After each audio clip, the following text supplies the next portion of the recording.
student, how are you today? I hope you all fit and fine at home. Welcome back to science class. Yesterday we learned eating habits and beaks of birds. इसके बारे में पढ़ा था. उसके बाद movement in birds. Today we will learn nesting habit of bird, मतलब birds कहाँ पर रहते हैं and parental care, और वो अपने बच्चों की देखभाल किस तरीके से करते हैं या बर्ड्स भी कैसे गुड पेरेंट्स होते हैं, उसके बारे में आज हम इस लेसन में पढ़ने वाले हैं. So you take your pencil और highlighter in your hand and I will tell you which sentence is highlighted. You highlight this sentence. Okay student, shall we start? Then start. Okay. Write down here C.W date and day. C.W, then DT date is 21 January 2021. Okay, यह है 21 जनवरी 2021. Nesting habit of bird के रहने की आदत किस तरीके से होती है. नेस्ट मतलब क्या, तो घोंसला. जो चिड़िया का घोंसला होता है उनको नेस्ट मतलब उनका घर या उनका घोंसला ऐसे कहा जाता है. अ nest is a home build by a bird. ऐसा घोंसला जो बर्ड ने खुद बनाया हो. अ नेस्ट इज अ होम, ऐसा घर जो बर्ड ने बनाया, बिल्ड बाय अ बर्ड. तो आपको इसको हाईलाइट करना है स्टूडेंट. ओके, आपको इसको क्या करना है, हाईलाइट करना है. Nest is a home build by a bird.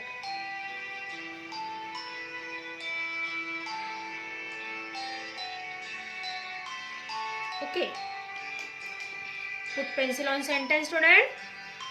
Bird build nest to lay egg and keep chicks safe.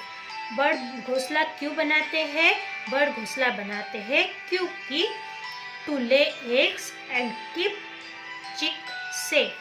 वो घोंसला इसलिए बनाते हैं ताकि वो अंडे दे सके और अपने बच्चों को, अपने चूजों को सुरक्षित रख सके.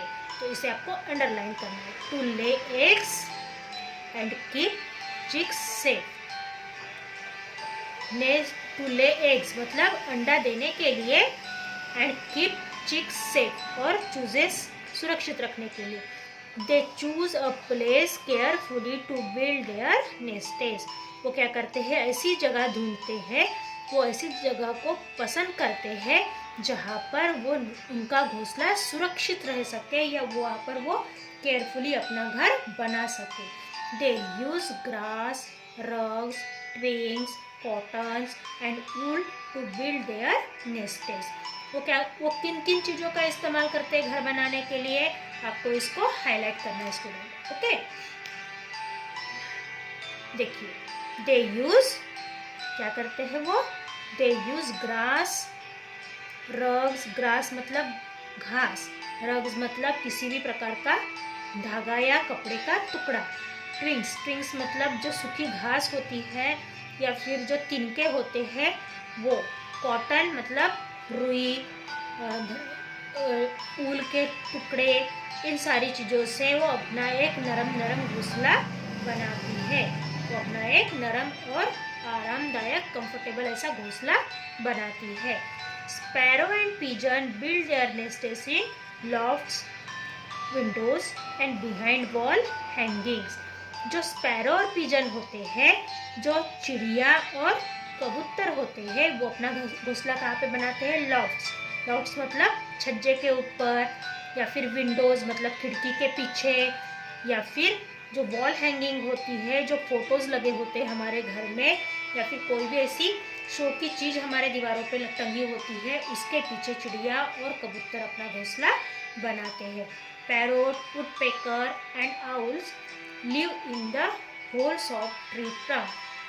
जो पैरोट है, तोता, वुडपेकर सुतार पक्षी और घुबड़ उल्लू, ये अपना घर कहाँ पे बनाते हैं, hollow of the tree trunk मतलब पेड़ के खाली घोंसले में, पेड़ के खाली छेद में वो अपना घोंसला बनाते हैं. Kingfisher dig a long tunnel on the bank of the river और पॉन्ड। किंगफिशर जो होता है, जो मछली खाने वाला जो पक्षी होता है, वो क्या करता है, टनल मतलब एक बड़ी सी सुरंग खोदता है, एक बड़ी सी सुरंग खोदता है। कहाँ पर, बैंक ऑफ रिवर और पॉन्ड। बैंक ऑफ रिवर मतलब नदी के किनारे पर या फिर तालाब के किनारे पर एक बड़ी सी सुरंग खोदता है और वहाँ पर अपने अंडे देता है। They make the tunnel cosy by spreading fish bones. वो अपनी टनल्स का जो मुंह होता है उसके ऊपर क्या डालता है, फिश के बोन्स, मतलब फिश के अंदर के जो कांटे होते हैं, एक फिश के अंदर का जो लंबा सा टुकड़ा होता है, उनको वो अपने टनल में डालते हैं ताकि कोई भी सांप हो या फिर कोई भी रेप्टाइल्स उनके घोंसले में ना जा सके और उनके घोंसले के अंडों को ना खा सके। A cuckoo does not build its nest. Cuckoo कभी भी अपना, मैना जो होती है वो कभी भी अपना घोंसला नहीं बनाती है क्योंकि वो सबसे लेजी बर्ड है। Cuckoo is a lazy bird. Cuckoo कभी भी अपना घोंसला नहीं बनाती है। क्यों? It lays eggs in the nest of other birds. वो क्या करती है, जिनका बना बनाया घोंसला होता है वहाँ जाकर अपने अंडे दे देती है ना। तो हमने अभी पढ़ा कि स्पैरो और पिजन जो होते हैं वो अपना घर छज्जे के ऊपर, खिड़की के पीछे या वॉल हैंगिंग के ऊपर पीछे बनाते हैं। पैरोट और वुडपेकर और आउल ये अपना घर ट्री के होल में बनाते हैं। किंगफिशर एक टनल बनाता है रिवर और पॉन्ड के बैंक पे, मतलब किनारे पर। और जो कुकू बर्ड होता है वो लेजी बर्ड होता है, इसके लिए वो घोंसला बनाता ही नहीं है। It lay eggs in the nest of other bird. वो दूसरे बर्ड के घोंसले में अपने अंडे देता है। पेरेंटल केयर मतलब जो माता पिता होते हैं, जो बर्ड्स होते हैं, वो किस प्रकार से अपने बच्चों की देखभाल करते हैं। जैसे कि हमारे माता पिता हैं, हमारे ज़रूरत की सारी चीज़ों को प्रोवाइड करने की कोशिश करते हैं। पापा बाहर जाते हैं, बिजनेस करते हैं, जॉब करते हैं, पैसा अर्न करते हैं, पैसा कमाते हैं, घर लाकर मम्मी को देते हैं। मम्मी उन पैसों से घर की सारी ज़रूरत की चीज़ें, अनाज, सब्जियाँ, फल, दूध और आपको लगने वाली मेडिसिन्स वगैरह, जो भी आपकी नीड है, जो भी आपको इसेंशियल है, जो भी आपको ज़रूरत है, उन सारी चीज़ों को लाकर देती है। और इस प्रकार से हमारे माता पिता हमारा ख्याल रखते हैं। उसी प्रकार से जो पंछी होते हैं वो भी अपने चूज़ों का ख्याल रखते हैं। तो हम यहाँ पर देखेंगे कि पंछी अपने चूज़ों का ख्याल किस तरीके से रखते हैं। ठीक है। Bird are good parents. पंछी कैसे होते हैं, एकदम ही अच्छे माता पिता होते हैं। जैसे कि हमारे माता पिता होते हैं वैसे ही पंछी भी अच्छे माता पिता होते हैं। The mother bird lay eggs. जो मादा पंछी होता है, मतलब जो माँ होती है, वो अंडे देती है। जो मादा होती है, पंछियों में भी नर और मादा होती है स्टूडेंट। तो नर कभी भी एग्स नहीं देता है, मादा एग्स देती है, अंडे देती है। Both male and female bird sit on in turn to keep them warm. दोनों माता और पिता, मतलब नर और मादा, दोनों बर्ड क्या करते हैं, बारी बारी से अंडे के ऊपर बैठकर अंडों को गर्म करने का काम करते हैं। This is called incubation. इसको क्या कहा जाता है, इंक्यूबेशन। इंक्यूबेशन मतलब बारी बारी बच्चों को ऊब देना या फिर इंक्यूबेशन मतलब अंडों के ऊपर बैठना, ताकि अंडों को गर्म करने के लिए, अंडों को ऊब देने के लिए, गर्मी देने के लिए बारी बारी अंडों के ऊपर बैठने को इंक्यूबेशन कहा जाता है। आफ्टर अ फ्यू डेज, कुछ दिनों के बाद, एग्स हर्च, अंडे फूटते हैं। The chicks came out of the eggs. और अंडे क्या करते हैं, फूटने के बाद उसमें से चूजे बाहर आते हैं। अंडे फूटते हैं और उसमें से चूजे बाहर आते हैं। Parents feed newly born birds. Parents क्या करते हैं, माता और पिता बर्ड जो होते हैं वो अपने नवजात बच्चों को, अपने नवजात चूज़ों को खाना खिलाते हैं, दाना खिलाते हैं। They look after the baby bird till they are old enough to look after themself. माता पिता जो पंछी होते हैं वो तब तक बच्चों का ध्यान रखते हैं, तब तक उनका ख्याल रखते हैं बच्चों का, जब तक वो अपना खुद का ख्याल रखने लायक नहीं हो जाते हैं। हमारे माता पिता तो बुढ़ापे तक हमारा ख्याल रखते हैं ना। वो बूढ़े भी हो जाएंगे फिर भी वो हमारा ख्याल रखते हैं, हमारी केयर करते हैं, हमारे बारे में सोचते रहते हैं। बट जो बर्ड होते हैं वो अपने पंछियों की देखभाल कब तक करते हैं, जब तक वो खुद अपनी देखभाल करने लायक नहीं हो जाते हैं।